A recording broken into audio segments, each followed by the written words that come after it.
नमस्कार। चलिए आज बात करते हैं उन अधिकारों की जो एक भारतीय नागरिक होने के नाते हम सबको मिले हैं। देखिए, ये सिर्फ कुछ कानूनी शब्द नहीं हैं, बल्कि ये वो गारंटी हैं जो तय करती हैं कि हम कैसे जिएंगे, क्या बोलेंगे और हमारे साथ कैसा बर्ताव होगा। जी हाँ, हम बात कर रहे हैं भारतीय संविधान के भाग 3 में दिए गए मौलिक अधिकारों की। जरा एक पल के लिए सोच कर देखिए, अगर बोलने की आज़ादी ना हो, बराबरी का हक ना हो, तो जिंदगी कैसी होगी। हमारे पूर्वजों ने असल में ऐसा जीवन जिया है। यही मौलिक अधिकार हैं जो एक तानाशाही और एक लोकतंत्र के बीच का सबसे बड़ा फर्क तय करते हैं और हमें वो समाज देते हैं जिसमें हम आज रह रहे हैं। तो चलिए शुरू करते हैं। एक बात तो साफ है, भारत के मौलिक अधिकार कोई रातों रात नहीं लिखे गए। इनकी जड़ें दुनिया भर में आज़ादी के लिए लड़ी गई लंबी लड़ाइयों से जुड़ी हुई हैं। आइए देखते हैं कि ये विचार आखिर आए कहां से। देखिए, इसकी जड़ें कितनी गहरी हैं। कहानी शुरू होती है 1215 में मैग्ना कार्टा से, जहां पहली बार किसी राजा को कानून के दायरे में लाया गया। फिर 1689 का इंग्लिश बिल ऑफ राइट्स आता है और 1789 की फ्रांसीसी क्रांति, जिसने स्वतंत्रता और समानता का नारा पूरी दुनिया को दिया। और भारत में 1928 की नेहरू रिपोर्ट ने पहली बार जोरदार तरीके से अंग्रेजों से भारतीयों के लिए एक बिल ऑफ राइट्स की मांग की। तो सवाल ये उठता है कि ये अधिकार हमें आखिर बचाते किससे हैं? जवाब है राज्य से। तो अब हम यही समझेंगे कि हमारा संविधान राज्य को कैसे देखता है और हमारे अधिकारों की रक्षा के लिए क्या जबरदस्त व्यवस्था की गई है। देखिए, अधिकार पाने के लिए पहले ये जानना जरूरी है कि हमें सुरक्षा किससे चाहिए।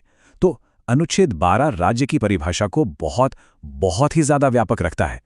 इसमें सिर्फ केंद्र या राज्य सरकारें ही नहीं है, बल्कि संसद से लेकर आपकी लोकल नगर निगम तक हर सरकारी मशीनरी शामिल है।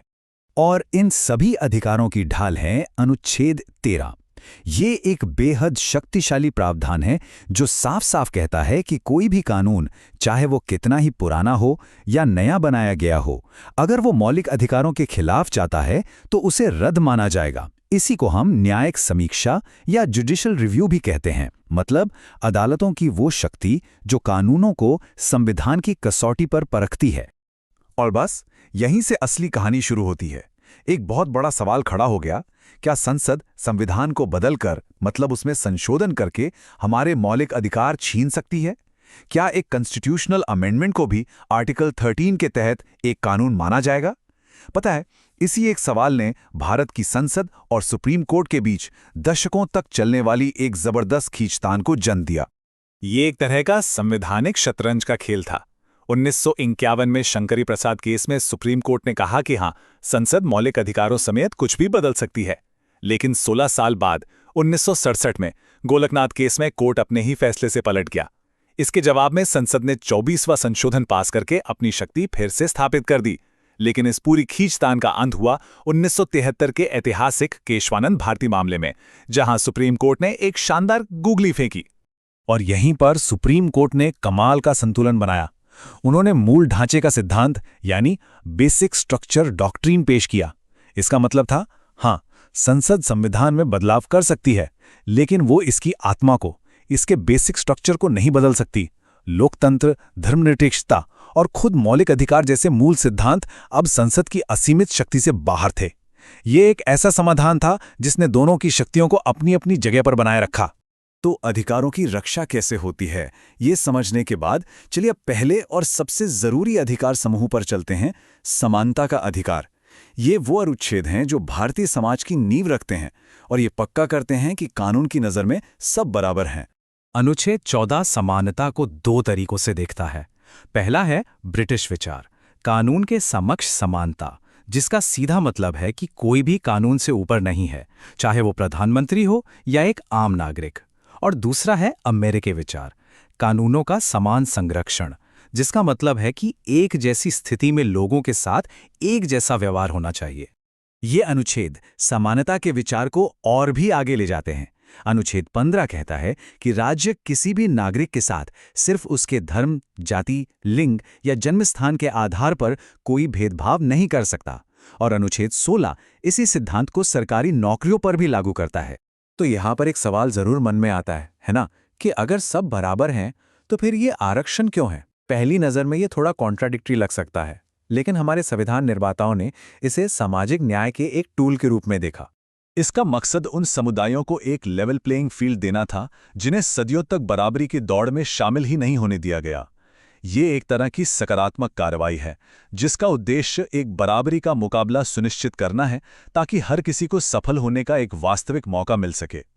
और फिर 1992 के इंदिरा साहनी मामले ने आज की आरक्षण नीति को एक आकार दिया। सुप्रीम कोर्ट ने ओबीसी आरक्षण को तो सही ठहराया, लेकिन कुल आरक्षण पर 50% की एक सीमा लगा दी और साथ ही क्रीमी लेयर का विचार भी पेश किया ताकि पिछड़े वर्गों के जो लोग संपन्न हो चुके हैं उन्हें आरक्षण का लाभ ना मिले। और आखिर में ये दो अनुच्छेद समाज में सदियों से चली आ रही ऊंच नीच पर सीधा प्रहार करते हैं। अनुच्छेद 17 अस्पृश्यता यानी छुआछूत जैसी अमानवीय प्रथा को पूरी तरह से खत्म करता है और अनुच्छेद 18 महाराजा या नवाब जैसी उपाधियों को खत्म करता है ताकि ये पक्का हो सके कि कानून की नज़र में कोई किसी से बड़ा या छोटा नहीं है। अब हम अपने अंतिम खंड पर आते हैं, स्वतंत्रता का अधिकार।